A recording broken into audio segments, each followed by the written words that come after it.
To be clear, the EPF isn't running out of money. Its overall balance sheet remains healthy. Rather, it is individual members on the lower rung of the economic ladder that are facing the crunch. The asset size didn't actually dip over the COVID years. So we started at just under 1 trillion and we ended 2022 at just around 1 trillion ringgit. This year, obviously, we saw a lot of growth. But again, it wasn't a financial problem for EPF itself. The impact was more about the savings for our members. I think especially for those in the lower rungs, we still have roughly about half the membership below 10,000 ringgit. So what the pandemic exposed was a much larger issue. Malaysians just weren't saving enough. Even before COVID, some had warned that the EPF contribution rate was too low. Before COVID, we already have this issue. The cracks are already there. We are becoming more aging. Not many people have savings. But our policy during COVID make things much worse. That support system has gone missing. The family system has started to break down because people are having less and less children. So we're starting to see that first wave of people who are having trouble in retirement really coming through. A financial planner turned YouTuber, Peter Yong, is the founder of Mr. Money TV, a financial education channel. He explains what the retirement figures are like for the average Malaysian. The official figure is 250,000 in EPF in order for you to retire. Yeah, but that doesn't take into account of your other expenses. So I would say that we are looking at the 20 years after retirement and a very thrifty retirement lifestyle. I would say 300,000 to 350,000 should be the amount that you minimally must have. So assuming today if you're 30 years old and you're earning about 2,500 ringgit a month and you plan to retire at 60. So assuming after retirement, you're going to live for another 30 years until 90 years old. And during that time, your expenses is going to be 1,500 ringgit a month based on today's standard. So after you taking into account into inflation, you will actually need 1.1 million, 1.143363 to actually retire. Therefore, you still need to save about 275.23 every month right now. But many Malaysians are nowhere close to this number. I think most Malaysians actually don't save. Recently, there was a survey report done by Ringgit Plus. It says that 70% of Malaysians actually save less than 500 ringgit a month. Yeah, and about 60% of Malaysians actually are living on paycheck to paycheck. For Sukhvinder, he has started to put money into his EPF account voluntarily. His target is 30% of his income, but it has been a struggle as expenses continue to rise. The things are getting more expensive than before that lah. So everything, all the price already went up.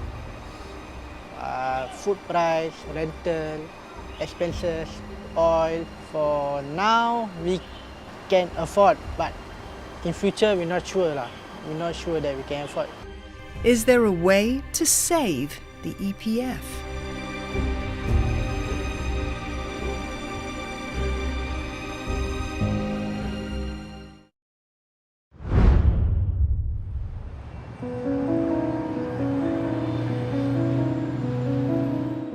Before he became a taxi driver, Norazlan worked as a chauffeur and bodyguard.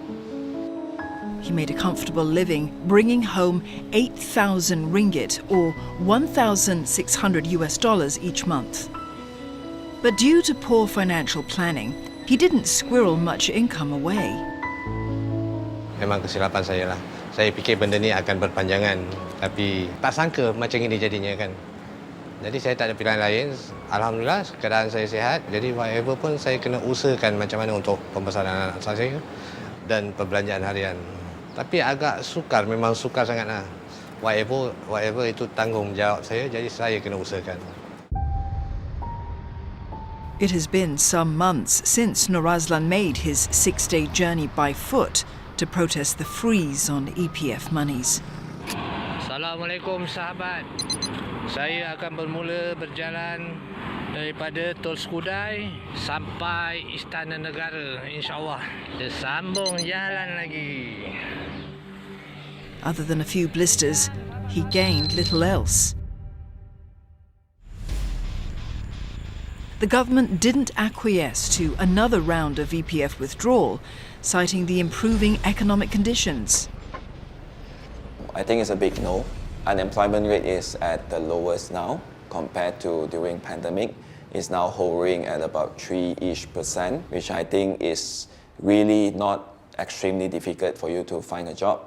And why resort to getting your savings when actually you can, try to look for a job. And government is also giving other support by means of cash transfer, also giving some other aids to assist people via Rama initiative. And so now is really time to save for our future, and it's really time to readjust our lifestyle to make sure you can have a decent retirement life later. In 2022, Malaysia's GDP grew by a healthy 8.7%. Signs of recovery are everywhere, including the live entertainment scene. I have a big piece of news to share with you guys. Over the lockdown period, I managed to score myself a sugar daddy. You guys want to know what my sugar daddy's name is? EPF, guys, alright? 39-year-old Charmaine Othman is a recognizable figure in the Malaysian comedy circuit. She has made a name for herself as a stand-up comedian, screenwriter, actor, producer and director. The minute I came out of my mum, all my aunties would have gathered around my mum and asked, Charmaine, bila nak kahwin? When COVID-19 halted live entertainment, it also cut off many of Charmaine's income streams. She even had to sell her 12-year-old car to help support herself financially. So when the government announced that EPF contributors were allowed to withdraw their savings, she didn't even think twice about it. I was actually quite surprised with the amount I had, all the dividends that it collected over the years. I think the security of having a roof over my head, I didn't want to get evicted, and even with the little writing jobs that I had, the payment structure is very spread out. So I was just scared, what if I didn't make enough to pay my rent? So that's why I took out my EPF money just so I could pay rent. But unlike Norazlan, she doesn't feel the need to dip into her EPF account anymore. Instead, she's become more conscious of her retirement needs. You have to think about your future, your savings for your retirement. You shouldn't be dependent on that. It's very enticing to want to dip into it again, but I think the wise move is not to, More than 60% of Malaysians actually are living on paycheck to paycheck, which means they either spend exactly what they earn or either they spend more than that. And there are a lot of statistical reports that actually show Malaysians are not saving enough. And the only reason they can survive well is because EPF is there, so that during retirement it's already locked in.